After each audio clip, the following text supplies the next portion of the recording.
الحمد لله رب العالمين والصلاة والسلام على سيد المرسلين وعلى آله وصحبه أجمعين أما بعد ആദരണീയരായ സയ്യിദ് സാദാത്തുക്കളെ,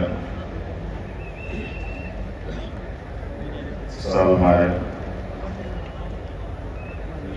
ഉമറാക്കളെ, പ്രിയപ്പെട്ട ക്യാമ്പ് അംഗങ്ങളെ,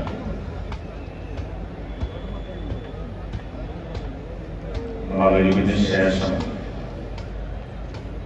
ആദർശമെന്ന വിഷയത്തിന്റെ ആരംഭം കുറിക്കേണ്ടതുണ്ടായിരുന്നു.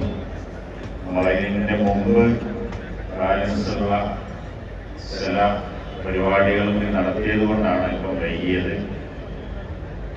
വളരെ പ്രധാനപ്പെട്ട ചില നിർദ്ദേശങ്ങൾ മാത്രം നൽകി പിന്നീട് ബാക്കിയുള്ളത് അവസരത്തിനനുസരിച്ച് അറിയിക്കുന്നതാണ്. ഏറ്റവും പ്രധാനപ്പെട്ടത്, നമ്മുടെ ക്യാമ്പിലേക്ക് പ്രവേശിക്കാൻ നമ്മുടെ ഐഡന്റിറ്റി കാർഡ് സ്കാൻ ചെയ്തുകൊണ്ടാണ് പ്രവേശിച്ചിരിക്കുന്നത്. ഈ കാർഡ് എപ്പോഴും നമ്മുടെ കയ്യിലുണ്ടായിരിക്കണം. അത് നമ്മുടെ ക്യാമ്പ് പ്രതിനിധിയാണെന്ന് തെളിയിക്കുന്ന രേഖയാണ്. അത് നിർബന്ധമായും എല്ലാവരും ധരിച്ചിരിക്കണം.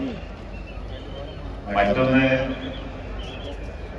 ഡിജിറ്റൽ അച്ചടക്കം പാലിക്കുക. അഥവാ നമ്മുടെ കയ്യിലുള്ള മൊബൈൽ ഫോൺ ശരിക്കും ക്യാമ്പിലേക്ക് പ്രവേശിക്കുന്നതിന് മുമ്പ് അത് വാങ്ങി വെക്കുകയാണ് വേണ്ടത്. പക്ഷേ നമുക്കതിന് സാധ്യമല്ലാത്തത് കൊണ്ട് എല്ലാവരും വളരെ അച്ചടക്കത്തോടുകൂടെ, ഇതൊരു ആത്മീയ മജ്‌ലിസാണെന്ന് നമുക്കറിയാം, ഇതിന്റെ എല്ലാ പവിത്രതയും ഉൾക്കൊണ്ടുകൊണ്ട് മഹത്തുക്കളായ നമ്മുടെ